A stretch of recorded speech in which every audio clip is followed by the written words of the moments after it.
Você está no podcast Academia do Agro, dedicado à competitividade do agronegócio brasileiro, com abordagem de temas que fazem parte do seu cotidiano, trazendo dicas e sugestões para o seu trabalho. Vamos juntos!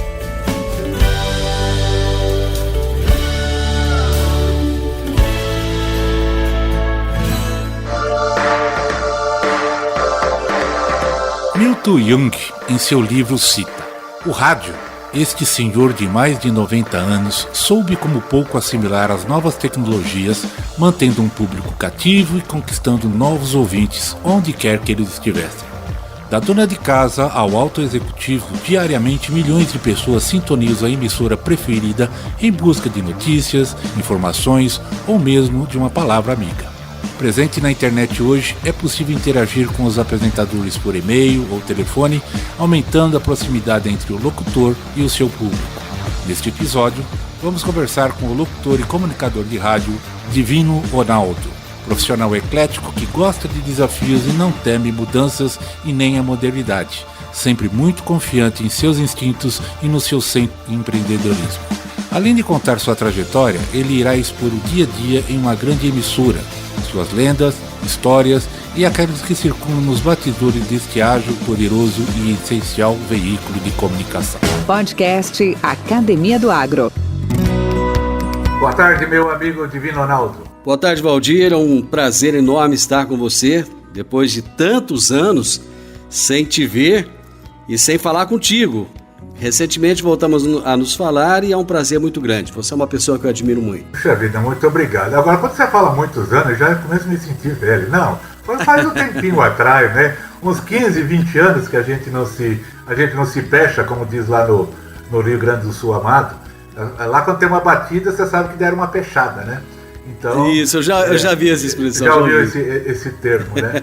Cara, muito bem-vindo. É uma satisfação também muito grande contar contigo aqui nessa arena da Academia do Agro e vejo a sua participação assim, de muito interesse e de muita importância, porque tudo aquilo que a gente relata ou aborda sobre comunicação rural, como chegar ao produtor, como levar mensagem ao produtor, como falar com o homem do campo, é de fundamental importância.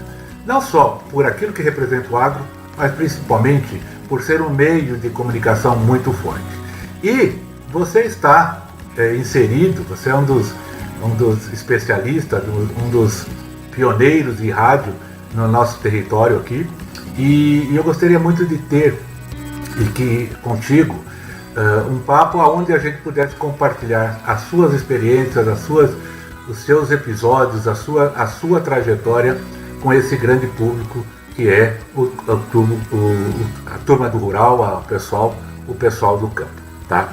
E para começar, eu já tinha até te antecipado um pouco o nosso briefing, né? Vamos chamar assim, mas eu gostaria de começar te contando um pouco de você, para que os nossos ouvintes pudessem te conhecer. Conte um pouco da sua vida, quais seriam os principais capítulos da sua autobiografia. Bacana. Eu nasci em Rio Verde no ano de 1966, de uma família muito humilde, de uma família muito pobre.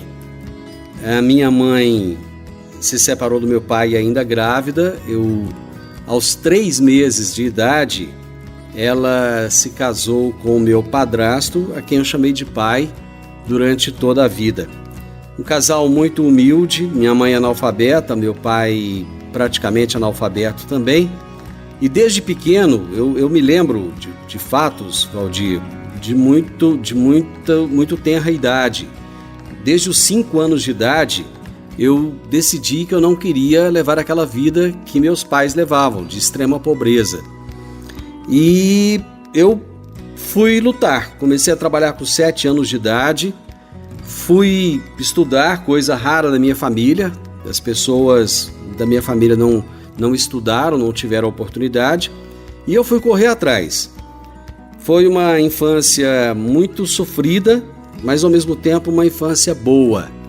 Eu digo que Deus me ama extremamente e sempre colocou grandes oportunidades na minha frente, sempre abriu muitas portas para mim. E aos 13 anos de idade aconteceu algo que foi inédito na minha vida. Eu trabalhava naquela época num foto, fazia fotografias, eu era o boy do foto, o cara que fazia a revelação das fotos. E esse foto ficava na casa de uns padres. E um dia um determinado padre norte-americano chegou lá conversando comigo, perguntou se eu gostaria de estudar inglês. E eu disse que era meu sonho. Ele perguntou por que eu não estudava então. Eu relatei para ele que, infelizmente, minha família não tinha posses para aquilo. Naquele tempo, um curso de inglês era muito caro. Ele tirou um papel do bolso, me entregou e falou: então você está ganhando uma bolsa de estudos. E ele me deu aquela bolsa de estudos e me pediu para que eu fosse numa determinada escola que estava sendo aberta aqui em Rio Verde na época, que se chamava Cambridge English School. E eu fui até o Cambridge, fui fazer a minha matrícula, só que chegando lá eu teria que comprar um material didático. Então aquela bolsa de estudos ela só valia para as mensalidades. Bom, eu não poderia comprar aquele material. Fui até a casa do padre, agradeci a bolsa que eu tinha ganhado, falei que seria impossível estudar, que ele pudesse entregar a outra pessoa. Ele me pediu para que entrasse no carro dele, me levou até a escola, chegou lá e pagou o material didático para 1 ano, para mim, e falou: vai estudar. Ele havia distribuído 15 bolsas de estudo. Dos 15, ao final do primeiro semestre, 14 haviam parado, só eu continuei. E eu estudei durante 4 anos naquela escola, fui aluno bolsista durante todo o meu curso. Foi uma época interessante, porque naquele tempo quem fazia inglês tinha que ter dinheiro. Então, os ricos faziam inglês, né? E eu era o único que chegava lá numa bicicleta, uma bicicletinha velha, o banco rasgado, aí pegava a sacolinha plástica, colocava no banco e assim, para muitos colegas eu era motivo de chacota. Mas o dono da escola admirava a minha dedicação, porque às vezes estava chovendo muito e eu chegava lá debaixo de chuva e ia assistir aula. E ele falava: o que você está fazendo aqui? Ninguém veio. Mas eu vim. E aquilo fez com que ele me desse bolsa de estudo integral até o final do curso. Aos 17 anos de idade, eu decidi que eu queria estudar na escola agrícola. No colégio, naquele tempo era colégio agrícola, aqui em Rio Verde. E a minha mãe me proibiu. Ela disse que eu não poderia estudar no colégio agrícola porque lá só tinha maconheiro. E aquilo para mim foi uma tristeza muito grande. E ela me fez estudar no colégio Martins Borges, fazer um curso de contabilidade. Eu nunca havia reprovado na minha vida. E quando eu comecei a estudar naquela escola, eu disse o seguinte para minha mãe: eu vou atender à vontade da senhora, mas eu vou reprovar em todas as disciplinas da escola. E naquele ano, ao final do ano, isso foi em 1984, eu cheguei com o boletim, entreguei para minha mãe. Eu havia reprovado até em educação artística, que era quase impossível reprovar naquele tempo. Quando eu entreguei o boletim para ela, ela me conhecia, ela falou assim: agora você pode estudar no colégio agrícola, já que é isso que você quer, então vai e faz. E de 1900 isso foi em 82. De 1983 a 85, eu estudei no colégio agrícola. Eu fiz o curso de técnico em agropecuária. Ao final daquele curso, aliás, me desculpe, antes de terminar o curso, quando eu estava no 2º ano, eu precisava de trabalhar. E um amigo me convidou para trabalhar numa emissora de rádio, aqui em Rio Verde, que se chamava Sudoeste FM na época. Ele precisava de um locutor folguista nos finais de semana e para mim era perfeito, porque como eu fazia colégio agrícola a semana toda e era período integral, então eu comecei a trabalhar na rádio. O fato de já falar inglês ajudava muito, porque não tinha um locutor sequer que falasse inglês naquele tempo. E eu comecei. Ao final do curso, em 85, eu cheguei à conclusão que eu não tinha nada a ver com agronegócio. Meus pais não eram proprietários de terra, eu mal tinha ido numa fazenda até então, e eu queria continuar na área de comunicação.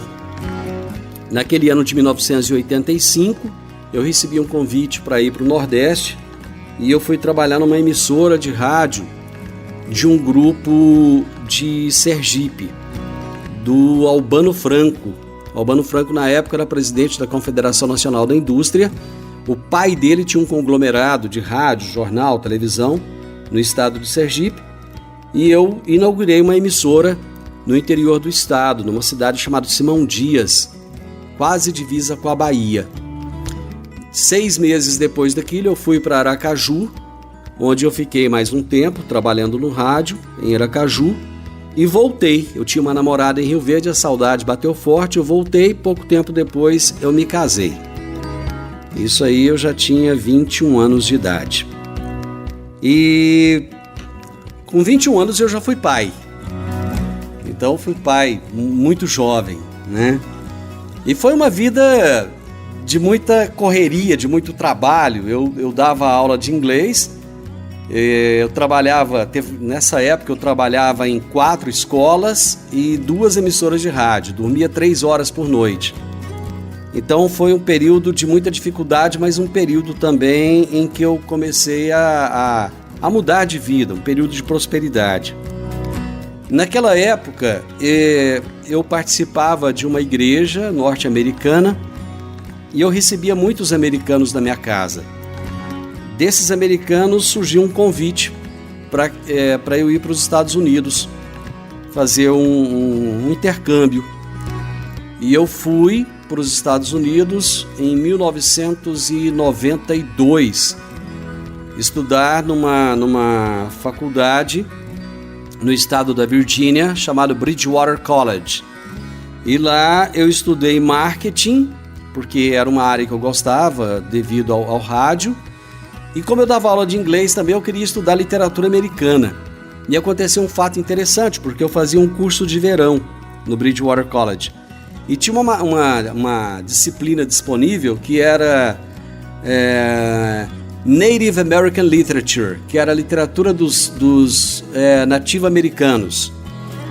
E eu não sabia o que era aquilo, me inscrevi no curso, depois eu fui descobrir que era a literatura dos indígenas norte-americanos.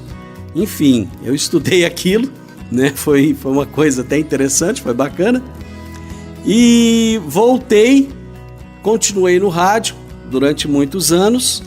E a minha vida profissional seguiu por aí, sempre na área de comunicação, às vezes no rádio, depois eu tive revista e aí a gente vai conversando a respeito. Não, que legal, cara. Me fala uma coisa, quando você descobriu que estava em apuros, que momentos que você teve que você se sentiu num beco sem saída? Valdir, eu não sei se eu já cheguei a me sentir num beco sem saída, porque eu sempre tive que escapar das dificuldades. Então, ficar num beco sem saída, muitas vezes, era a chance que eu tinha de me desafiar. Então, assim, eu não sei se eu cheguei a ter algum momento na minha vida que eu falasse assim, não, agora eu estou num beco sem saída. Não, eu não me lembro. Tá. Você comentou a sua breve história, mas você é um radialista, você é um locutor, você é do meio de comunicação rádio. Eu acho sempre que é interessante a gente ter uma abordagem sobre como tudo começou. O que levou você, radialista, a buscar esta ferramenta como forma de propagação de ideias? Bom, inicialmente, como eu te disse, o fator foi a necessidade de trabalhar, precisava de ganhar dinheiro, precisava de fazer alguma coisa. O dia que eu recebi o convite para ir trabalhar no rádio, a minha resposta foi, olha, eu não sei fazer isso, eu não sei falar em público, eu era de certa forma tímido, mas eu tinha a vantagem de falar inglês. E o amigo, na época, o Valdir Alves, me disse, cara, você fala inglês, vai lá e faz. E eu fui e fiz, e comecei por uma questão de necessidade, e depois aquilo se transformou numa paixão. O rádio virou uma paixão na minha vida, era um jeito de me expressar, um jeito de falar com as pessoas. Era um jeito, o rádio me deu voz. Eu acho que essa é a expressão correta.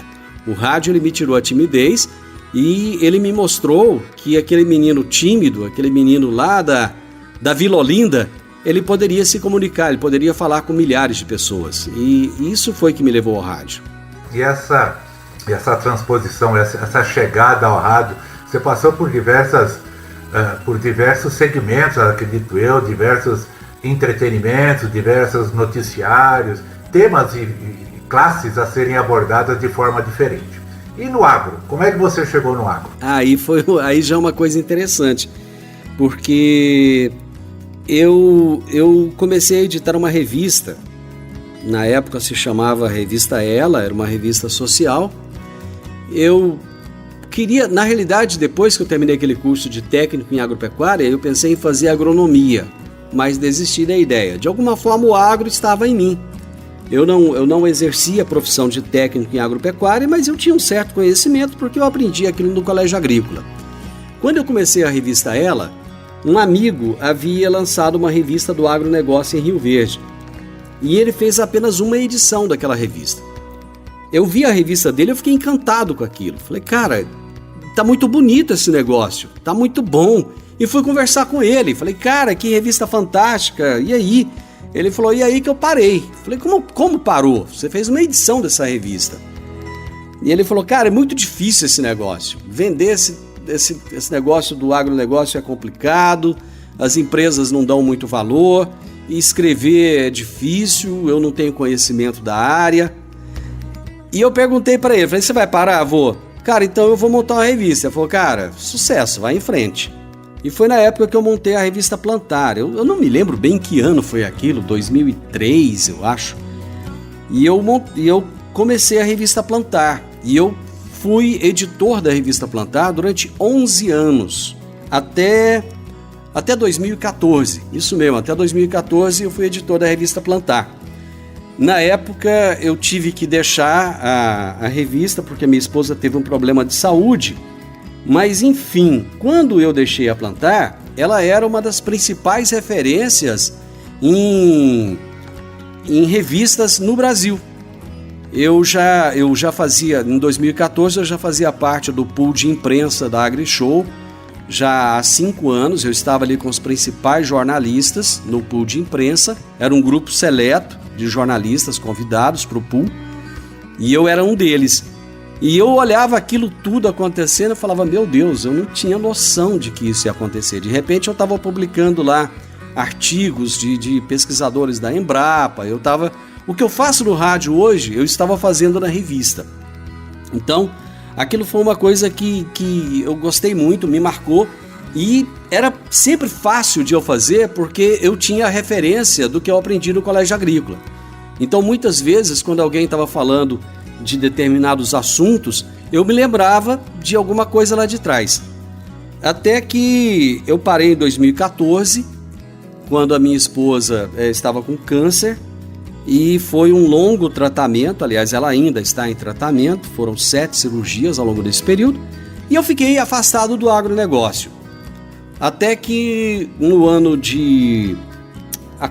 nós estamos em 2020, no ano de 2017, eu fui convidado para ser comentarista de um programa político, uma emissora de rádio aqui em Rio Verde. Eu fiquei 2 anos ali, não é a minha área, eu não curto a política, e mais uma vez eu percebi que não era a minha praia, quando um amigo que fazia um programa do agronegócio na outra emissora do grupo faleceu. E eles lembraram de mim, me chamaram, perguntaram se eu queria fazer o programa. E eu comecei a apresentar aquele programa, isso em 2019. E ali eu fiquei 1 ano, eu fiquei de junho de 2019 a 29 de maio, de 2020, apresentando aquele programa. Por circunstâncias diversas eu deixei a emissora, deixei o programa, e atualmente estou na Rádio Morada do Sol FM em Rio Verde apresentando um programa chamado Morada no Campo, em que todos os dias eu tenho um entrevistado diferente falando a respeito de um determinado assunto de interesse do produtor rural. Podcast Academia do Agro. Como você abordou, você comentou sobre produtor rural, te pergunto, qual a importância do meio rádio para o meio rural? E quais são seus desafios atualmente? Essa é uma pergunta muito bacana, Valdir. O rádio, com a chegada da internet, eu ouvi muita gente dizer, e eu fui um dos que disse que o rádio havia chegado ao seu fim.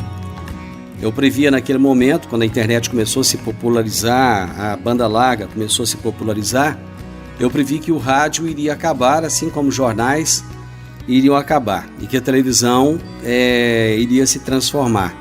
Na realidade, o rádio naquele momento renasceu.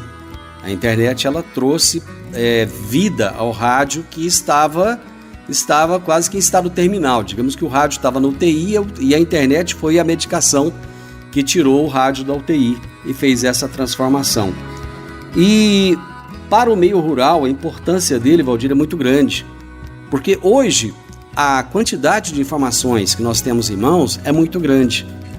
Mas saber onde buscar essas informações é o grande desafio. As pessoas têm informações, nós temos informações de todo lado, o momento todo. Por exemplo, a quantidade de lives que a gente tem por dia, que são relevantes, que são de interesse, são inúmeras e não dá para a gente assistir.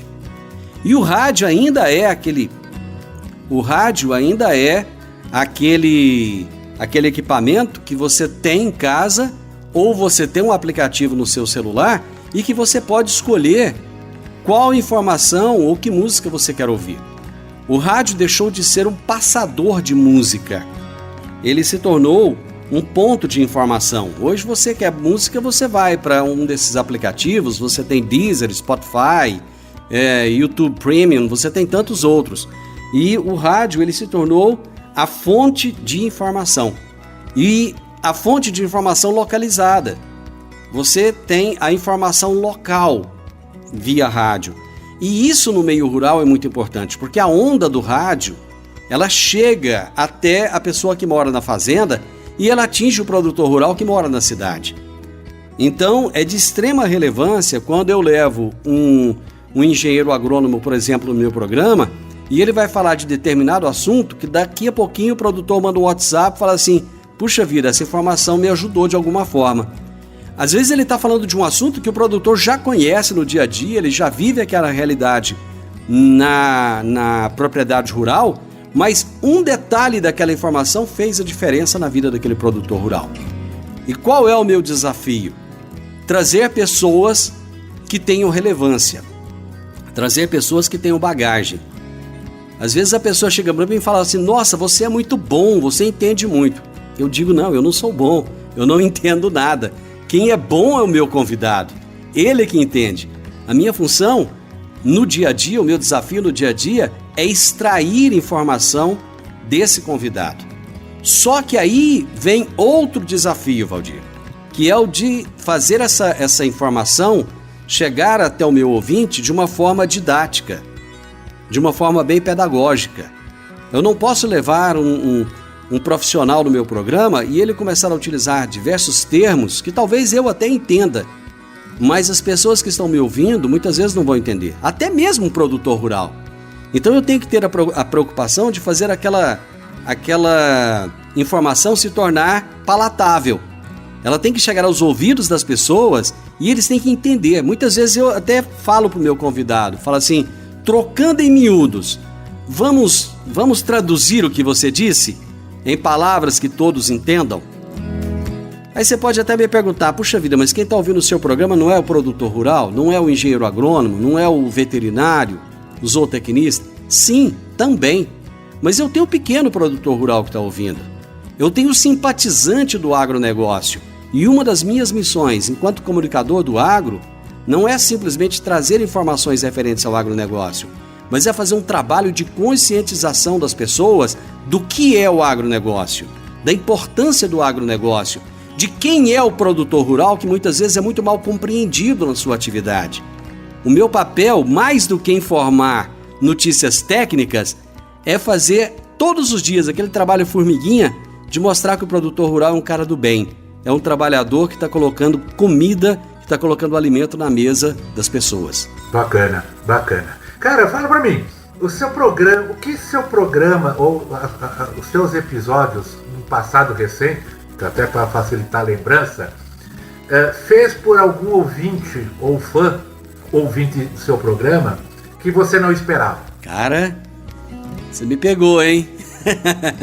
Algo que te surpreendeu. Eu falei, cara, olha... Essa era a pergunta que eu não esperava. Olha, eu tentei me preparar de muitas formas, mas essa aí... Final ainda, viu? essa aí eu não pensei. Não, Bom, eu vou te contar um fato bacana que aconteceu recentemente de uma dona de casa. uma dona de casa que não tem nenhuma ligação com o agronegócio, não tem nenhuma ligação com o meio rural. Ela é uma senhora casada que mora em Rio Verde e que me mandou uma mensagem que eu achei aquilo muito bacana, cara. Ela falou assim, olha, o seu programa ele me traz alegria no dia a dia. As informações que ele traz para mim me ajudam. Isso foi uma coisa que me tocou, porque eu falei, peraí, eu não sabia que eu estava mudando de alguma forma a vida de uma dona de casa. E num outro dia eu estava numa padaria aqui da cidade, eu e minha esposa, fazendo um lanche à noite, e passou uma moça com a mãe dela, com um uniforme de uma empresa que não tem relação com agro também, e ela me abordou. Ela falou, Divino Ronaldo, você me permite falar com você? Eu falei, perfeitamente, pois não. Ela disse, eu sou ouvinte do seu programa, e eu gosto muito do programa, e ele me ajuda muito a ficar por dentro dos assuntos. Eu utilizo o seu programa como fonte de informação. Ontem, por coincidência, você estava falando do assunto tal e tal, e houve um grupo de estudo no meu trabalho, uma reunião à tarde, e eu utilizei a informação que eu obtive no seu programa para me sair bem naquela reunião, e me sair muito bem. Cara, aquilo mexeu comigo. Aí eu percebi que, mais uma vez, eu tenho que ter muito cuidado da forma que eu transmito a informação, da forma que eu levo a informação. Eu estou falando com pessoas que muitas vezes não conhecem agronegócio, são leigas em agronegócio, mas que estão ávidas por conhecer, estão ávidas por saber mais a respeito desse negócio que parece ser tão complicado e parece ser de tão difícil acesso. Que legal. Não, eu vou de carona dessa pergunta, e eu gostaria de saber qual a coisa mais engraçada ou estranha que já aconteceu com você no rádio. Cara, a coisa mais engraçada que aconteceu comigo no rádio, na minha história toda, foi um dia que uma mulher me ligou e eu fazia um programa à noite. Sabe aqueles programas que você fala com voz impostada, romântico, que você anuncia música? Apropriado para o momento. Isso. E eu apresentava o programa noturno e uma mulher me ligou tal, e disse que queria me conhecer. E perguntou se eu poderia ir na casa dela após o programa. E eu era um moleque de 21 anos de idade. E eu fui. Terminou o programa, eu fui na casa dela. A hora que ela abriu a porta, eu olhei e falei, oi, tudo bem? Eu sou o Divino Ronaldo. Ela olhou pra mim com uma cara de decepção e falou assim, puxa vida, achei que você fosse mais velho. Então, aquilo foi um fato que foi muito engraçado. E acabou que eu entrei, tomei um café e fui embora. Muito legal, muito legal. Divino, se você pudesse voltar no tempo e conversar com você mesmo, mas com 18 anos, você falou uma de 21, né? Mas você estava com 18 anos. O que você diria a você mesmo? O que eu diria pra mim? Eu falaria, cara, não se arrependa de nada do que você fez. Vai lá e faz. Qualquer coisa que você fizer vai te levar para o mesmo caminho lá na frente. Então, assim, não desista, não tenha medo, continue, vá em frente. E toda vez que você tiver um desafio, saiba que é através do desafio que você vai obter as vitórias que você acredita. A vida, Valdir, em momento nenhum ela foi fácil para mim, mas eu sempre soube pegar esses desafios e sobrepor. Eu, olhando hoje para mim, olhando para um homem de 54 anos que sou, eu olho para mim e penso, puxa vida, eu acho que eu cheguei mais longe do que eu imaginei que chegaria em qualquer dia lá atrás. Se eu pudesse olhar para frente com 18 anos de idade, jamais eu conseguiria me imaginar dessa forma. Eu não sou um homem de muitas posses financeiras, não sou um homem rico, digamos assim, financeiramente. Mas eu tenho uma família maravilhosa, eu criei 4 filhos, desses 4 filhos, 3 se formaram, um que não quis fazer um curso superior, ele é empresário, ama o que faz. Eu tenho um filho economista, um filho engenheiro e um filho médico. E tenho uma esposa que tem muitas habilidades e que é uma mulher que eu admiro muito.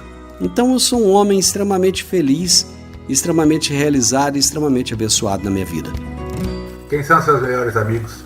Cara, eu tenho alguns melhores amigos. Eu tenho uns 3 ou 4 melhores amigos.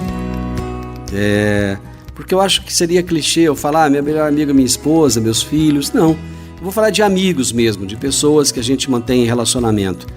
Eu tenho, por exemplo, alguns dos meus melhores amigos são pessoas que eu passo 20 anos sem ver. E que o dia que eu encontro é como se eu tivesse encontrado ontem. Os assuntos são frescos. Então, as memórias estão ali. Eu tenho uns 3 ou 4 melhores amigos que são pessoas que eu posso contar na minha vida. Deus sempre colocou muitos anjos na minha vida, Valdir. Muitos anjos para me socorrer em momentos de dificuldade. E desses 3 ou 4, eu posso dizer que foram 3 ou 4 anjos que em algum momento Deus colocou na minha vida. Bacana, bacana. Ô Divino, eu sei que você tem hobbies, que você, como todos nós, tem suas preferências, tem algumas outras atividades, e você tem um negócio bacana, que é o Simbora pro Mundo. Conta para nós, como é que é essa experiência e as impressões e os deleites que você tem conseguido com esse trabalho? Cara, eu acho que o maior deleite do meu trabalho é sair de casa sem me preocupar com quanto eu vou ganhar com ele, porque hoje eu tenho o privilégio de fazer o que eu amo, fazer o que eu gosto, sem me preocupar se aquilo vai me render dinheiro ou não. É lógico que rendendo dinheiro é muito bom, né? E rende, mas eu saio de casa com a convicção de que eu vou fazer algo que eu gosto muito, de que eu vou... Hoje eu, numa entrevista que eu fiz hoje, eu até usei uma expressão interessante com o meu entrevistado antes de começarmos a entrevista. Ele estava um pouco nervoso e eu falei para ele, imagina que nós estamos na sala da tua casa, petiscando, tomando cerveja e batendo um papo. Então, todo dia quando eu vou para a rádio, eu estou indo não trabalhar, eu estou indo bater papo com alguém, eu estou indo prusear. Eu gosto de falar que eu estou pruseando. Eu vou prusear com alguém, eu vou falar de agronegócio, eu vou aprender alguma coisa com alguém. Esse é o meu deleite, é fazer o que eu gosto, sem me preocupar muito, e isso é maravilhoso. Quando a gente faz o que gosta, quando a gente trabalha no que gosta, o trabalho se torna prazer. Podcast Academia do Agro. Divino, fica à vontade, algum tema que você gostaria de relevar, de nos trazer, algum tópico que de repente eu não abordei aqui em alguma das perguntas que você gostaria de expor?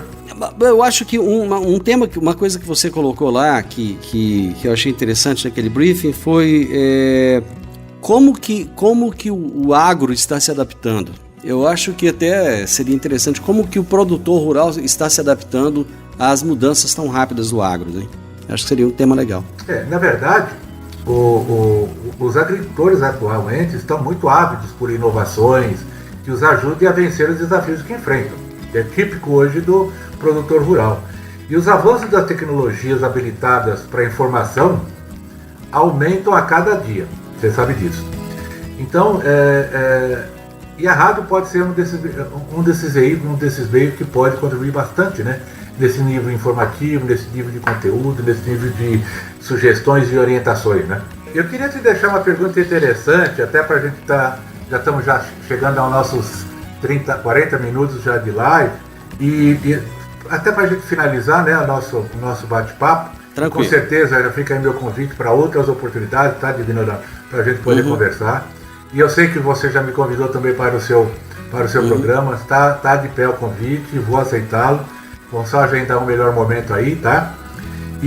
Mas assim, uma pergunta que eu tenho feito para alguns entrevistados e eu gostaria de fazer para ti também. Bacana. Em termos de pandemia, se você pudesse fazer algo, ou tivesse o poder de fazer algo, para melhorar a saúde e os cuidados de saúde nas áreas rurais aqui de nosso estado de Goiás, o que você faria?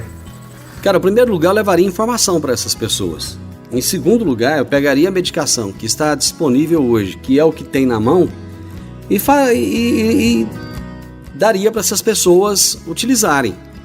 Eu acho que não existe vacina, não existe uma cura, mas existem medicamentos que em muitos casos, talvez até na maioria dos casos, se mostram eficazes logo no início do tratamento.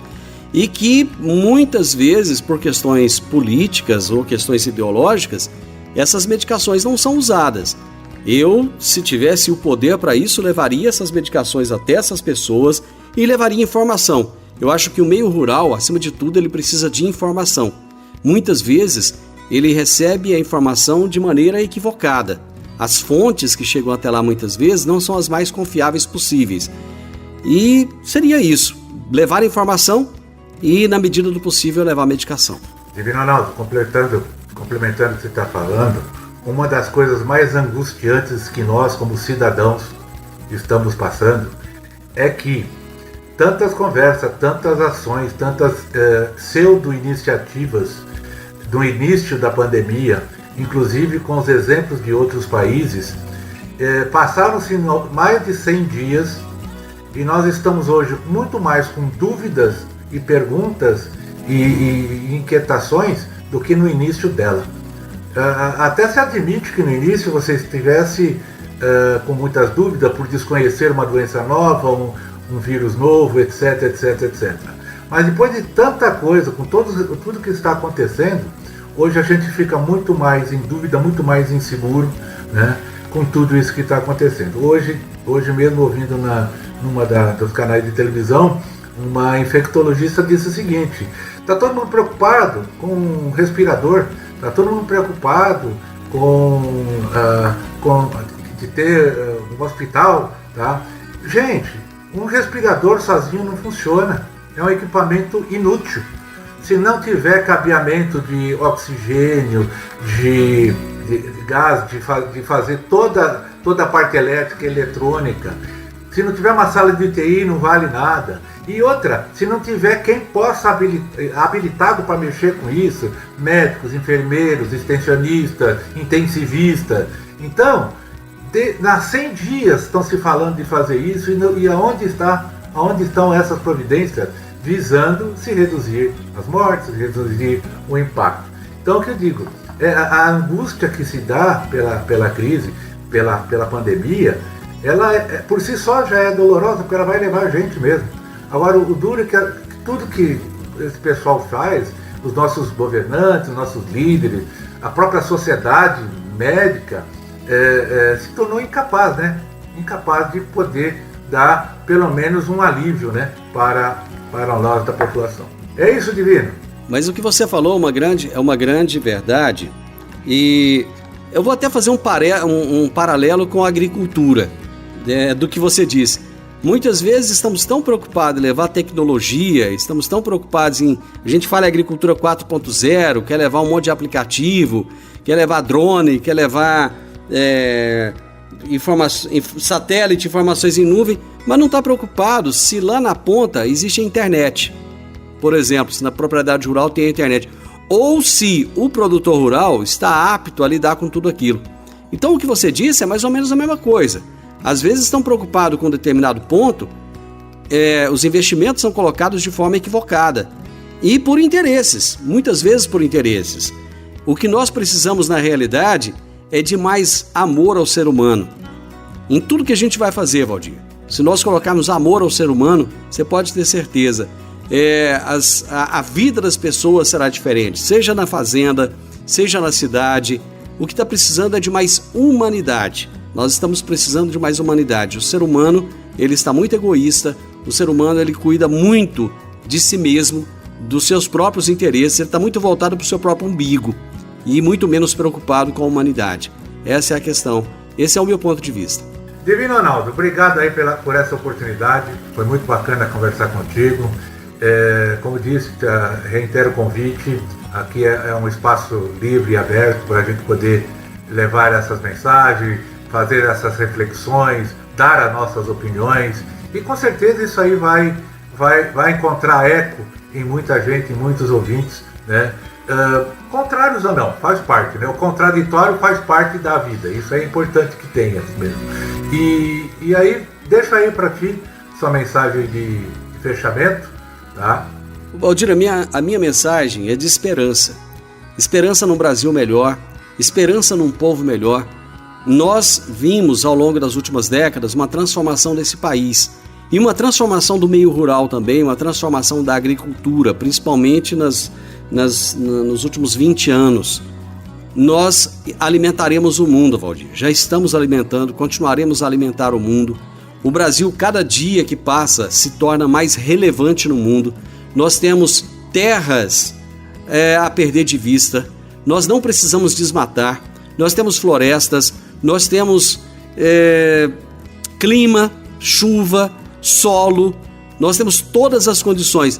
Povo competente, nós temos tudo para sermos a grande nação do mundo. Então, temos que ter esperança. Se nós não estamos com os melhores políticos, seja agora ou nas últimas décadas, mas temos que ter esperança. Temos que ser um povo melhor para que tenhamos governantes melhores também. Não adianta nada queremos cobrar dos nossos governantes que não sejam corruptos, que não façam coisas erradas, se nós, enquanto povo, continuarmos nos corrompendo com pequenas coisas no dia a dia, se continuarmos a fazer coisas erradas. Se nós queremos um país que seja realmente grandioso e se nós queremos ser um povo que orgulhe de si, que orgulhe de sua bandeira, de seu hino, nós temos que fazer jus a isso.